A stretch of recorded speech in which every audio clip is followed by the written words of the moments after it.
네, 6번 풀겠습니다. 6번은 조금 여러분들이 생각을 해 주셔야 되는 문제야.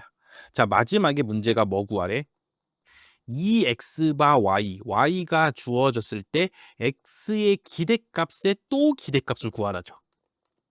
잘 봐, y가 주어졌을 때 x의 기대값은 여러 종류가 있습니다. y가 지금 0, 1, 2, 3이 나올 수 있기 때문에 y가 0일 때 x의 기대값도 있고 y가 1일 때 x의 기대값, 그 다음에 y가 2일 때 x의 기대값, 뭐 3일 때 x의 기대값, 이렇게 조건부 기대값은 여러 종류가 있다고. 근데 걔네들을 다 모아서 말하라고 또 평균을 내라죠. 그렇죠? 여기서 나온 애들을 다 더해서 또 평균을 내라고. y는 0에서 x의 평균 구하고, y는 1에서 x의 평균 구하고, y는 2에서 x의 평균 구하고, y는 3에서 x의 평균 구한 다음에 그거를 다 합쳐서 또 평균을 구하래. 그럼 결국 어떻게 되냐? 그냥 x의 평균이 됩니다. 자, 0일 때는 x 요만큼만 갖다가 구하는 거잖아. 1일 때는 이만큼, 2일 때는 이만큼, 3일 때는 이만큼 값 갖고 구하는 거잖아. 평균을. 근데 결국 걔네들의 평균을 구하려면 결국에는 다 얘네들을 다 뭐 하는 거야? 다 사용하게 되죠. 그렇게 되면은 그냥 x의 평균 구하는 거랑 뭐 하는 거야? 같아지게 됩니다. 그래서 조건부 기대값의 기대값은 뭐가 된다고? 원래 구하려고 했던 원래 확률 변수의 기대값과 같아진다. 라는 게 전체 기대값의 정리라는 게 있긴 있는데 이런 문제가 별로 잘 나오진 않기 때문에 여러분들이 굳이 이거를 이름을 전체 기대값의 정리구나 해갖고 외우실 필요까지는 없고 그냥 지금 한번 봐주시면 됩니다. 조건부 기대값들을 다시 또 기대값 구하라 그러면은 그냥 얘의 기대값, x의 기대값 구하는 거랑 같구나 라는 거를 여러분들이 받아주시면 돼. 그냥 한번 보고 이제 앞으로 좀 기억해 주시면 되겠습니다. 자, 그래서 x의 기대값 구할 건데 0일 때는 어차피 확률 구해서 곱해봤자 0이니까 기대값 구하는데 영향을 끼치지 않고 결국 1일 때가 중요한 건데 1일 때의 확률을 구하면은 얘네들 다 더해주면 되죠. 8분의 1, 8분의 2, 8분의 1이니까 다 더하면은 8분의 4가 된다고. 그래서 계산해주면은 2분의 1이 되죠. 정답 몇 번? 2번이 되는 문제였습니다. 그래서 요 수식 뭔가 어려워 보여. 그렇죠? 어려워 보이기 때문에 어떻게 구해야 될지 막막해서 못 구하는 게 일단 첫 번째 정상입니다. 근데 내가 이제 제가 방금 설명드린 대로 요 논리의 흐른 대로 내가 이해를 했어. 기대값들을 조건부 기대값들을 요렇게 다 구한 다음에 걔네로 또 평균을 구하래. 그럼 결국 x를 다 써서 평균을 구하는 거니까 그냥 x의 기대값 구하라는 문제구나 하는 게 여러분들이 요게 이 문제 지금 방금 제 풀이를 보고 이해가 되셔서 앞으로도 이런 문제가 나온다면은 바로 푸실 수 있으면은 괜찮습니다. 그래서 당연히 처음 봤을 때는 아예 어떻게 풀어야 되지? 감도 안 오는 문제고 어떻게 풀어야 되는지 알고 나면은 그냥 x의 기대값 구하는 거니까 누구보다 쉬운 문제죠. 그래서 요렇게 평가를 드릴 수가 있겠습니다. 당연히 여러분들이 시험장에 가기 전에는 당연히 요게 당연히 떠올려서서 푸실 수가 있어야 되겠습니다. 네, 7번 풀어보겠습니다. 7번 역시나 마지막 줄만 보면 진단받은 사람이 실제로 위암에 걸렸을 확률은 하니까 무슨 확률이야? 조건부 확률 문제죠. 그럼 분모는 뭐야? 진단을 받아야죠. 위암에 걸렸다고 진단을 받아야 된다고. 자, 그럼 어쩌면 진단을 받을 수가 있어? 진짜 위암 걸렸는데 위암 걸렸다고 진단받을 수도 있고 위암에 안 걸렸는데 요 검사가 완벽히 100% 완벽하지가 않기 때문에 암에 걸렸다고 진단받을 수도 있죠. 자, 그래서 위암에 걸린 사람은 10%래. 전 국민의 10%가 위암에 걸려 있대. 10 곱하기 자, 위암에 걸린 사람을 위암에 걸렸다고 진단할 확률이 0.9랍니다. 그래서 9를 곱하면은 90명이 위암에 걸렸는데 위암에 걸렸다고 진단을 받는 사람의 수죠. 자, 그럼 위암에 걸리지 않는 사람은 몇 명이야? 90명이죠. 위암 걸린 사람이 10%니까 위암 걸린 사람을 10명이라고 하면은 멀쩡한 정상인 사람은 90명이란 소리죠. 자, 그 사람이 위암에 진단받을 확률을 이제 문제를 보고 찾아줘야죠. 위암에 걸리지 않은 사람을 위암에 걸리지 않았다고 진단할 확률이 0.7이래. 그럼 걸렸다고 진단할 확률은 몇이야? 0.3인 거죠. 그렇죠. 이 검사가 완벽하진 않기 때문에 안 걸리는데 진짜 안 걸렸어요 하는 확률은 70%밖에 안 된다고. 당연히 30%는 혹시 모르니까 걸렸다고 결과가 나올 수도 있는 거죠. 그래서 진단할 확률 0.9를 우리가 9로 쓰기로 했으니까 진단할 확률 0.3은 뭐로 쓰면 돼? 3으로 쓰면 되겠죠. 그래서 90 곱하기 3 하면은 270명은 위암에 걸리지 않았는데 걸렸다고 진단받는 사람의 수가 됩니다. 자, 그러고 나서 실제로 위암에 걸린 사람 누구야? 요쪽이죠. 얘를 뭐에 쓰면 돼? 분자에 적어주시면 되죠. 그래서 90으로 다 약분하면은 1 더하기 3분의 1이 되니까 4분의 1, 0.25가 되는 거죠. 정답 몇 번? 1번이 되는 문제입니다. 그래서 조건부 확률 쉬운 문제라고. 제가 옛날까지는 조건부 확률을 어떻게 풀어라? 표 그려서 풀어라라고 했는데 계속해서 반복해서 풀다 보니까 굳이 표를 그리지 않고도 내가 원하는 값을 분모에 찾아준 다음에 조건부 확률의 분자는 무조건 뭐라고? 분모에 있는 값 중에 하나가 올라가는 거라고. 물론 두 개가 올라갈 수도 있습니다. 이게 만약에 여러 개면은. 근데 어쨌든 분모에 있는 값들 중에 분자에 올라가는 거기 때문에 그 중에서 잘만 골라주시면은 표 그리지 않고도 이렇게 쉽게 풀 수 있다라는 말씀 드리겠습니다. 네, 8번 풀겠습니다. 8번 뭐 구하래? 검정력 구하랍니다. 그럼 검정력 바로 쓸 수 있어야죠. 검정력은 확률이라고. 무슨 확률이야? 대립가설이 참인데 검정력 파워라고, 파워. 그러니까 좋은 거라고. 대립가설이 참인데 진짜로 기무가설 뭐 해버리면 기각해버릴 확률. 그렇죠? 이렇게 좋은 확률. 이게 바로 검정력이 됩니다. 그래서 다시 쓰면은 대립가설이 참이니까 대립가설은 뭐야? P는 0.4보다 크다잖아. 그럼 P는 0.4보다 큰 경우는 너무너무 많다고 0.5, 0.6, 0.7, 0.48, 뭐 0.43 이런 애들이 전부 다 0.4보다는 뭐에 큰 경우죠. 그렇기 때문에 문제에서 언제 검정력을 구해야 되는지 이렇게 주어져 있습니다. 언제 구하라고? 0.4보다 큰 경우들 중에서 특히 P는 0.5인 경우에 검정력을 구해보라는 거죠.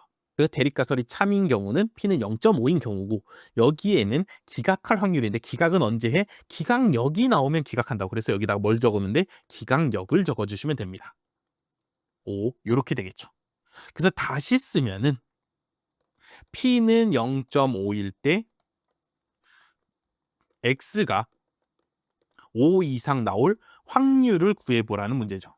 자, 이제 다시 문제로 돌아가서 X는 근데 그럼 뭔데? 그럼 문제를 읽어봐야죠. X는 시행의 수가 5이고 성공 확률이 P인 이항분포래. X는 이항 분포를 따르는 확률 변수인데 시행의 수가 5번 성공 확률이 P가 되는 건데 우리는 지금 언제 구하라고? P는 0.5일 때 구하니까 X가 시행의 수가 5번 성공 확률이 0.5일 때의 확률 변수를 따르고 있는데 이 X가 어떨 확률? 5 이상이 나올 확률을 구해보라는 거죠. 자, X는 뭐야? 5번 시행해서 성공하는 횟수죠. 그렇기 때문에 X는 무슨 확률 변수야? 이산형 확률 변수라고. 그래서 X가 가질 수 있는 값은 뭐야? 0번 진짜 성공하지 말든가, 한 번 성공하든가, 2번 성공하든가, 3번 성공하든가, 4번 성공하든가, 5번 성공하든가, 6번은 성공할 수가 없죠. 왜냐하면 시행을 몇 번만 하니까 5번만 하니까 최대 5번까지만 성공할 수 있다고. 그래서 0부터 5까지의 값들이 나온다고. 자, 그럼 이 중에서 X가 5 이상인 경우는 어떤 경우밖에 없어? 진짜로 5인 경우밖에 없죠. 그래서 문제를 다시 쓰면은 X가 지금 시행의 수가 5번 성공 확률이 0.5인 이항분포를 따르고 있을 때 X가 5가 나올 확률을 구해보세요 라는 문제로 다시 바뀌게 됩니다. 그렇죠? 검정력이 결국 요렇게 되는 거라고. 그래서 여기까지 찾아주시면은 이항분포의 확률 구하는 건 쉽죠. 5C5 곱하기 0.5의 5승 되죠. 이렇게 해서 구해주시면 되죠. 5C5는 1이고 0.5는 뭐야? 2분의 1이니까 2분의 1의 5승 결국 2분의 1의 5승이 돼서 정답 몇 번? 2번이 되는 문제입니다. 자, 검정력 당연히 조금 수학적인 내용이기 때문에 조금 어려울 수는 있습니다. 근데 검정력에 대한 정의를 잘 적어 놓으시고 대립가설이 참일 때 기각력이 나올 확률이다 라고 여러분들이 기억해 주시면은 요렇게까지 적어 줄 수가 있죠. 그러고 나서 하나하나 X는 뭐지? 그럼 언제 확률을 구하라는 거지? 하나하나 찾아주시면은 충분히 풀 수 있는 문제다라고 평가를 내릴 수가 있겠습니다. 네, 9번 풀겠습니다. 다음 설명 중에서 옳은 거 고르라니까 다시 문제를 읽어봐야겠죠. 자, 성별에 따라 흡연 비율이 다른지 알아보기 위해서 남자 100명, 여자 80명을 뽑아서 흡연 여부를 조사한 다음에 카이 제곱 검정을 실시한답니다. 자, 카이 제곱 검정은 뭐야? 분할표를 이용해서 검정하는 거죠. 그래서 분할표가 지금 어떻게 생겼을까를 생각해 보면은 남자, 여자가 있고 흡연하는 사람이 있고 담배 안 피는 사람 요렇게 해서 2 2 분할표로 생긴 거죠. 자, 남자는 몇 명 뽑았어? 100명. 여자는 몇 명? 80명 뽑아 놓은 상태죠. 자, 요 상태에서 이제 각각의 설명들이 옳고 그른지를 판단해 주시면 되겠습니다. 1번 기무가설은 성별에 따라 흡연 비율이 다르다이니 카이제곱 검정은 이미 기무가설이 뭐 돼 있다고? 고정돼 있다고. 무조건 등호를 포함하는 경우라고. 독립이다. 둘의 분포가 같다. 아니면은 어떤 범주형 변수가 어떤 확률 분포를 따른다. 이렇게 이미 귀무가설이 고정돼 있다고. 그래서 동질성 검정이라고 생각해도 되죠. 성별에 따라서 흡연 비율의 분포가 같은지 다른지를 살펴보는 거기 때문에 성별에 따라 흡연 비율이 다르다가 아니라 귀무가설은 무조건 뭐야? 같다이다라고. 카이제 검정은 이미 귀무가설이 정해져 있다라는 거 여러분들이 반드시 잘 기억해 주시기 바라겠습니다. 그래서 다시 읽어보니까 독립성 검정이 아니라 엄밀히 따지면은 동질성 검정인 것 같습니다. 그렇죠. 독립성 검정이나 어차피 동질성 검정이나 구분하는 문제가 나오진 않는다고. 그리고 둘이 어차피 검정하는 절차가 똑같기 때문에 둘이 어떻게 뭐 정확히 뭐다라고 구분하기는 쉽진 않다라는 말씀도 드렸습니다. 자, 2번 기무가설에서 카이제 검정 통계량이 자유도는 어떻게 구하니? 지금 몇 바이 몇 분할표? 2바이 2 분할표니까 자유도는 뭐야? 1씩 빼서 곱하니까 1이죠. 근데 3이라 했으니까 2번도 틀렸고. 3번 흡연자가 45명이면 흡연자가 총 몇 명? 지금 원래 총 사람 수가 180명인데 흡연자가 만약에 45명이라면 여자 흡연자 여기에 기대 도수는 몇이 되냐 이 말이죠. 그래서 여기 기대 도수 구해보시면 어떻게 돼? 여기 양 끝단에 나온 합계 둘을 뭐 해주고 곱해주시고 그 다음에 전체 개수로 나눠주면은 여자 흡연자의 기대 도수를 구할 수가 있게 되죠. 그럼 요렇게 이렇게 갖고 나면 4, 요렇게 이렇게 갖고 나면은 20이니까 기대 도수는 20명이다. 맞게 돼서 정답 몇 번? 3번이 되는 문제입니다. 그래서 귀무가설, 자유도, 그다음에 기대도수 구할 줄 알면은 카이제 검정의 각각 각을 구할 줄 알면은 풀 수 있는 쉬운 문제였습니다. 자, 그러고 나서 마지막 4번 남자 흡연자 수의 시행의 수가 180이고 성공 확률이 0.5인 이항문포를 따르니 남자 흡연자 수 여기는 어쨌든 흡연할 확률 P라는 게 있을 거 아니야. 100명에 대해서 P의 확률로 여기에 흡연하는 사람들이 나올 거 아니야. 그렇기 때문에 남자 흡연자 수를 X라고 한다면은 얘는 무슨 이항문포를 따르냐면은 100, P인 이항문포를 따르게 됩니다. 자, 그래서 요 4번 문장을 살펴보시면은 일단 시행의 수가 180도 아니죠. 남자는 100명 갖고만 시행하는 거잖아. 그렇기 때문에 시행의 수가 100이어야 되고 성공 확률이 0.5? 어떻게 0.5인 줄 알아? 흡연할 확률이 정확히 절반인지 알 수는 없다고.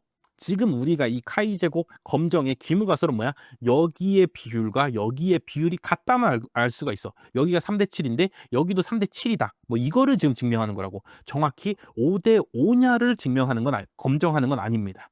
그렇죠. 그렇기 때문에 성공 확률이 무조건 0.5라고 할 수도 없어. 성별에 따라 흡연 비율이 같다라는 기물가설이 성립하더라도 그렇죠. 성립하더라도 일단 시행의 수가 180은 아니고 남자만 갖고 하는 거니까 100이고 성공 확률이 0.5도 아니라고. 성공 확률이 몇인지는 모르지만 P라고. 어쨌든 근데 여자에서도 흡연할 확률이 P인가? 이거를 지금 살펴보는 거지 정확히 1대 1인가? 5대 5인가를 살펴보는 건 아니다. 그래서 여기 두 부분이 틀렸기 때문에 4번 문장은 틀렸다라고 판단을 해주시면 됩니다. 물론 당연히 시험 문제를 푸는 입장에서는 1, 2, 3번에서 3번에서 이미 정답 고르고 넘어가시면 되는 거죠. 근데 4번도 우리 공부하는 입장에서 어디 부분이 틀렸기 때문에 이게 틀린 설명이 되는가도 여러분들이 확인해 주시기 바라겠습니다. 네, 10번 누적 분포 함수를 알려주고 x의 기대값 구해보란 문제죠. 그럼 이게 뭐 연속형 확률 변수면은 x가 연속형 확률 변수면은 x의 기대값 2x는 이렇게 해서 구하면 되죠. 범위 정해 주시고 어디서부터 x가 나오는지 확인해 주고 x 곱하기 fx dx 요 값을 계산해 주면은 연속형 확률 변수일 때도 기대값을 구할 수가 있게 되죠. 자, 그래서 fx를 일단 먼저 한번 그려보는 겁니다. 자, fx는 1 이하일 때는 쭉 0인 값이 나와. 이때까지는 뭐 x가 존재하지 않는 거죠. 누적되지 않는 거잖아. 확률이 누적되지 않으니까 값이 안 나오는 거죠. 0인 상태인 거죠. 그러고 나서 1부터 2까지는 2분의 x가 된대. 그래서 1을 대입해봐 여기다가. 1을 대입해봐. 그럼 몇이 나와? 2분의 1이 나오죠. 갑자기 여기 빵꾸 뻥 뚫고 2분의 1부터 출발해서 2를 대입하면 몇이 나와? 1이 나오죠. 그래서 2일 때는 몇이 나와? 1이 나오는. 그러고 나서 2일 때는 쭉 그다음부터 뭐야? 쭉 1이니까 요렇게 생긴 누적 분포 함수가 되는 거죠. 자, 그래서 누적 분포 함수는 당연히 0부터 출발해서 확률이 다 누적되고 나면 몇이야? 1이 나오는 거는 맞죠. 근데 만약에 요렇게 누적 분포 함수에서 끊긴 부분이 있는 경우에는 우리가 x 요 확률 분포가 무슨 분포다? 혼합 분포다라고 생각을 해 주셔야 됩니다. 자, x가 만약에 연속형 확률 변수다. x가 그냥 연속형 확률 변수야. 자, 그 경우에는 누적 분포 함수가 뭐 끊기지 않고 요렇게 잘 이어져 있습니다. 그쵸? 계속 연속해서 나온다고. 근데 누적 분포 함수가 요렇게 뭐 되어 있어? 끊기는 경우에는 얘가 뭐기 때문에 요 부분이 이산형 확률 변수이기 때문에 끊기게 되는 겁니다. 자, 이산형 확률 변수는 1일 때 확률이 2분의 1, 뭐 2일 때 확률이 뭐 2분의 1이야. 그러면은 이렇게 누적 분포 함수가 1까지 가다가 1일 때 갑자기 2분의 1 값이 나오고 그다음에 1부터 2 사이까지는 계속 2분의 1이 누적된 상태로 그대로 유지되다가 2일 때 또 2분의 1을 더해 주니까 누적 분포 함수가 이제 1이 돼서 요렇게 생길 거 아니야. 그렇죠? 그래서 누적 분포 함수가 끊기는 경우는 뭐기 때문에 이산형 확률 변수이기 때문에 끊긴다고. 그래서 요 x라는 확률 변수는 x는 1일 때는 이산형이고 1부터 x가 2일 때까지는 안 끊기고 계속 이어져 있잖아. 그쵸? 이때는 연속형 확률 변수인 이산형과 연속형이 합쳐진 무슨 분포? 혼합 분포라는 거를 여러분들이 알아내 주시면 됩니다. 그래서 요런 혼합 분포 문제 가끔씩 한 번씩 튀어나온다고. 제가 봤을 때 한 5년에 한 번씩은 나오는 것 같아. 그렇기 때문에 또 언제 나올지 모르기 때문에 얘도 당연히 여러분들이 푸실 줄 알아주셔야 됩니다. 자, 이제 우리가 할 거는 x의 기대값 구하는 건데 1일 때는 뭐야? 이산형이니까 1 곱하기 1일 때의 확률 값을 곱해주면 됩니다. 자, 1일 때는 갑자기 누적된 확률이 0이었다가 2분의 1이 됐다는 건 뭐야? 1일 때 확률이 2분의 1이었다는 소리죠. 그러니까 1부터 출발하니까 이제 2분의 1까지 누적된 상태에서 출발하는 거 아니야. 그랬대요. 그렇기 때문에 1일 때 확률은 2분의 1 더하기 1부터 2 사이 동안 뭐라고? 연속형 확률 변수니까 요렇게 해서 적분을 이용해서 구해줘야죠. x 곱하기 fx dx 요렇게 구해주시면 된다고. 그래서 계산하면은 여긴 2분의 1이고 더하기 1부터 2까지 x 곱하기 fx를 구해야 되는데 fx는 어떻게 구하면 돼? 확률 밀도 함수는 누적 분포 함수를 뭐해서 미분해서 구한다고. 그래서 2분의 x를 미분하면 몇이야? 2분의 1이잖아. 그래서 2분의 1 dx가 됩니다. 그래서 이쪽 부분만 다시 계산해 주면은 4분의 1 x제곱이 되고 1부터 2까지 값을 적분하는 거기 때문에 2 한 번 대입하면은 4분의 4가 돼서 1이 되고 1 한 번 대입하면은 4분의 1이 돼서 둘이 빼주면은 여기 계산해 주면은 4분의 3이 되는 겁니다. 그래서 2분의 1이랑 4분의 3을 더하니까 몇이 돼? 4분의 5가 되겠죠. 정답 몇 번? 4번이 되는 문제였습니다. 자, 혼합 분포일 때는 혼합 분포는 뭘 혼합 분포라 해? 이산형 확률 변수랑 연속형 확률 변수가 합쳐져 있는 경우라고. 그래서 이산형 확률 변수일 때는 우리가 원래 아는 대로 기대값 구하면 되죠. 확률 변수에 주어진 값 곱하기 그때의 확률 곱해서 구하는 거고. 자, 이렇게 누적 분포 함수가 이어져 있다. 요거는 무슨 소리야? 이때는 연속형이란 소리죠. 자, 연속형일 때 어떻게 구해? 적분으로 구하는데 x에다가 확률 밀도 함수 곱해 주시면 된다고. 그다음 누적 분포 함수가 주어져 있을 때 확률 밀도 함수 어떻게 구한다고? 미분해서 구해주면 된다고. 그래서 요런 수학적인 내용들을 다 써야 되기 때문에 쉽지 않은 문제죠. 그리고 당연히 1 전까지는 확률값이 0이니까 이때는 존재하지 않는다는 거고 2일 때 이미 확률이 1이 다 나온 뒤부터는 이제 확률이 더 추가되지 않는다는 거니까 이 이후부터는 값이 없다는 소리죠. 그래서 요 확률 변수 x는 어디서부터 어디까지? 1부터 2까지만 값을 갖는다라는 것도 해석해 주실 수가 있습니다. 그래서 요 문제 당연히 쉽지는 않고 열심히 혼합 분포에 관련된 문제 뭐 여러 문제를 풀어 보셨으면은 뭐 충분히 풀 수는 있는데 당연히 처음 풀기에는 만만치 않은 문제다. 근데 당연히 시험장 가서 이거를 뭐 못 풀 정도는 아니다. 불연속되는 부분, 끊겨 있는 부분은 이산형 확률 변수다 생각해서 처리하고, 이어져 있는 부분은 연속형 확률 변수다라고 생각해서 기대값을 구해주면 충분히 풀 수 있는 거기 때문에 완전히 못 풀 문제는 아니고 시험장에서 여러분들이 풀어야 되는데, 지금 수준에서는 물론 못 풀 수는 있다 라고 평가를 드리면서 앞으로 계속 공부를 해 가시면서 이런 혼합분포 문제들 나올 때마다 계속 끝까지 도전해서 푸실 수 있어 주시면 되겠습니다.